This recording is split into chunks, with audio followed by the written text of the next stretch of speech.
Welcome /malicious compliance. New hire misses most of the first 3 weeks of work, then uses me as a reference. Let's call her Karen, just because it fits. She came in and applied for a job, and when I looked at her resume and application, I realized she knew some of my old neighborhood friends and schoolmates. She interviewed well, so I gave her a job.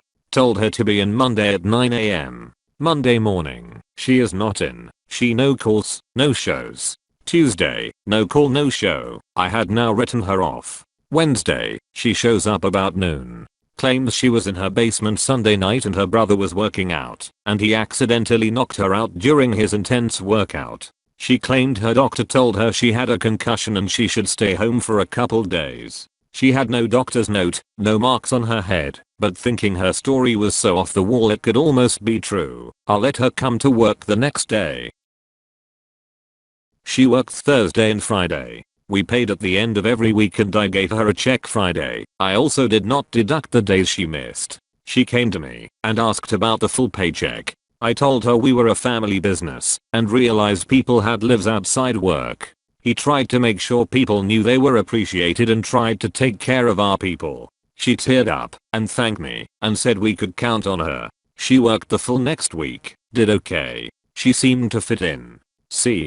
The third week, she showed up Monday, but Tuesday was another no-show no-call. We did not hear from her for over 2 weeks. When she finally showed up, her story was the stuff of legends. She claimed her husband had forged divorce papers a couple years previous. Thinking she was divorced, she moved back into her parents' house. She claimed her ex-husband was at her parents' house when she got home the last night she worked. He told her he made up the divorce and the paperwork was funny, so they were still married, and he wanted to get back together. She claims she refused, and he kidnapped her. She said it took her until a couple days ago to get away from him. She wanted to come into work the next day. She did not call the police and he wasn't arrested. There was nothing in the papers or on the news about any of this. She was not hurt, thank God. She asked if I believed her.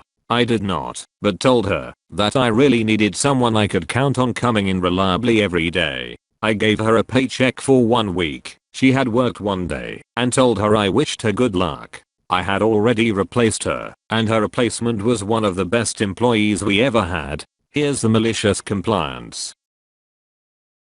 The next month, I come into a phone message that someone from 30 company called for a reference for Karen. As my secretary is handing me the message, she's laughing at the look on my face. I asked if she was kidding. She said she was not. She said she got a call from a man saying he was the owner of a company in the area and he asked about Karen. Then my secretary asked if she could listen in on the call. She was a pistol. She then goes and gets my partner and tells him I'm going to call and give Karen a reference. Now he is in my office laughing too.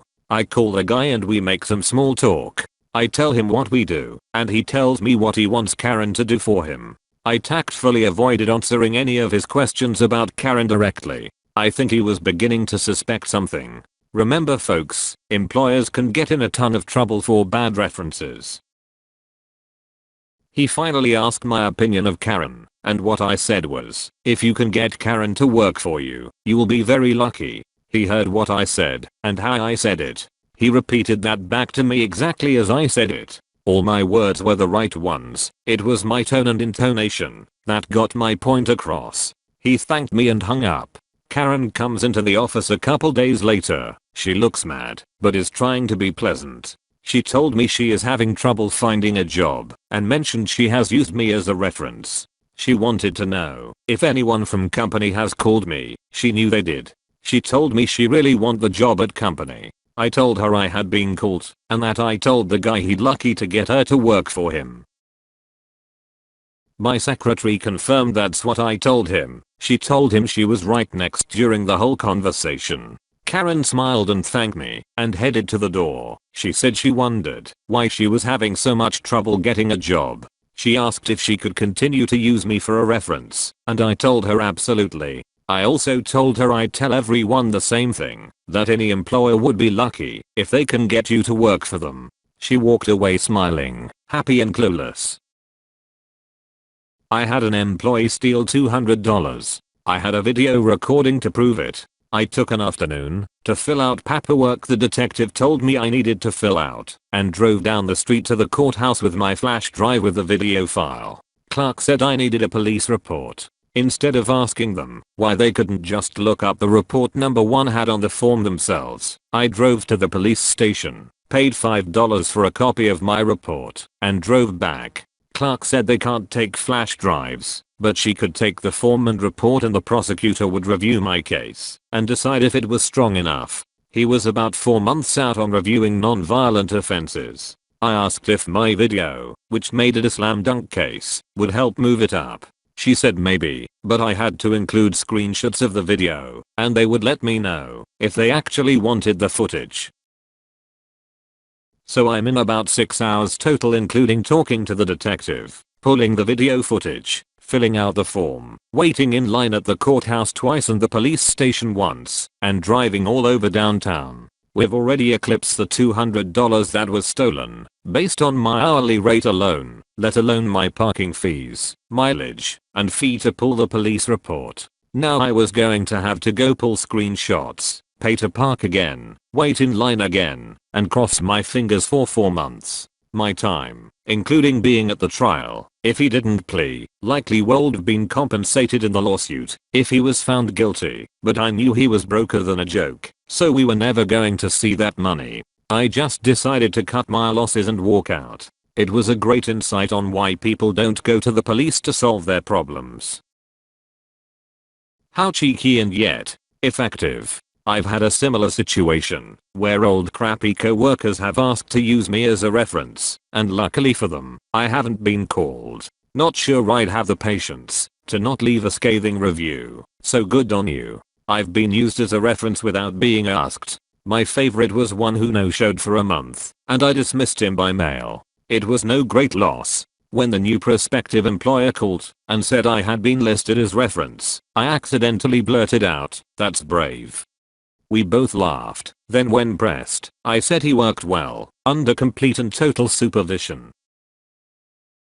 I previously lived in a smallish town from my 20s to late 30s and basically knew everyone due to the bar scene. Kids were in activities together, employment and retail, etc etc. This was pre-internet days, so when ours would interview someone they would immediately ask me what I knew about them after the interviewee left the building. Needless to say, multiple applicants were never offered jobs after I gave ours the dirt on their drug use, crazy bar drama, latest prison stint, and the one lady that went on a screaming tirade at her ex-husband's employer when she found out that she was not the beneficiary on the life insurance when he died. You risk litigation for bad-mouthing people. Even if it's factual, depending on where you are you may be forced to prove it, and even if you can it's just time, money, and nerves to defend a bloody reference, so it's often safer to just not say anything outright negative. As a result, the scale of what is actually beneficial has shifted.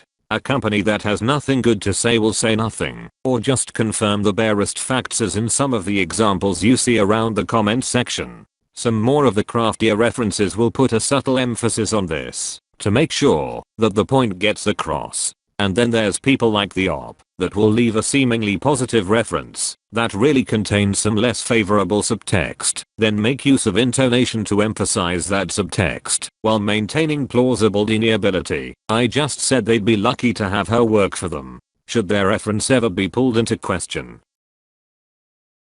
We had someone at my old company who got undressed in the parking lot at 12 PM to 1 PM and then left with no notice and tried to come back that following Monday. Keep in mind he tried to show up 4 days later like nothing happened and that he didn't just leave randomly during the middle of the day. He then had the nerve to leave a negative review saying company was so lost and he was fired wrongly. Tries to sue but doesn't even show up in court. Weird thing was that he looked like the classic middle-aged white man with a picture perfect family in the photo on his desk. We still talk about 4 years later. Edit, but ass naked, not just changed clothes.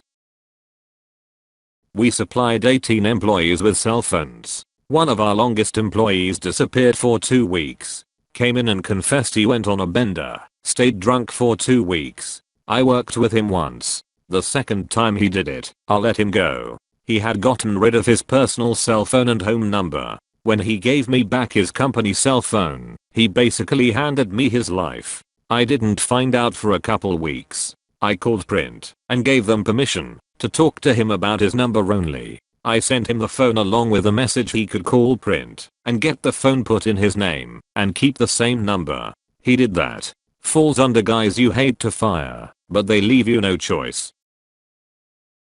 A lot of people seem to think it's great to sabotage reference requests. I can tell you that from the other side it can really hurt people. My spouse was involved in a lawsuit against her employer due to them violating a law which resulted in a serious injury to her. It took her a year to recover fully, and part of the settlement was an agreement to provide her with a positive reference. For over a year she would do well in interviews, 2 to 3 levels in, and then silence. She fell into a depression as it was almost 2 years of this. We later found out the former employer was being vindictive and subtly being negative about her.